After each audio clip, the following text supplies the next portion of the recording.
In the small town of Willowbrook, there stood a house that was the subject of countless chilling tales. Tales that warned of a haunting beyond comprehension. The house had been abandoned for as long as anyone could remember, its once vibrant walls now faded and weather-worn. Locals spoke of a boy who had tragically died there, his spirit refusing to find peace. They said he was vengeful, lurking in the shadows, waiting for unsuspecting souls to cross his path. My curiosity got the best of me one fateful summer night. Armed with nothing but a flashlight and a heart pounding with trepidation, I decided to venture into the infamous house, drawn by the allure of the unknown. My friends pleaded with me not to go, but I couldn't resist the temptation to uncover the truth behind the haunting tales. As I stepped into the decrepit house, a shiver ran down my spine, and an overwhelming sense of dread settled in my chest. The air felt heavy with sadness, and I could almost hear the echoes of past laughter that had long since faded away. I navigated the dusty hallways, my flashlight casting dancing shadows on the peeling wallpaper. Every creak of the floorboards seemed to echo through the desolate halls, and I could swear I heard faint whispers in the distance. "Is anyone there?" I called out, hoping to dispel the silence that surrounded me.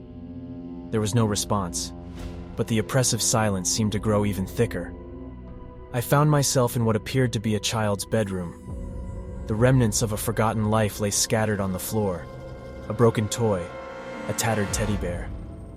The room felt suffocating, as if an invisible presence was watching my every move. My heart raced as I continued to explore, my footsteps echoing through the empty rooms. It was then that I heard it, a faint laughter, distant yet unmistakable. The hairs on the back of my neck stood on end, and my hands trembled with fear. "Who's there?" I asked, my voice barely above a whisper. But there was no response, only the haunting sound of the laughter growing closer, more sinister. In the dim light, I caught a glimpse of a figure standing in the corner of the hallway. My breath caught in my throat as I saw the pale face of a young boy staring back at me. His eyes were empty, devoid of life, and yet they seemed to bore into my very soul.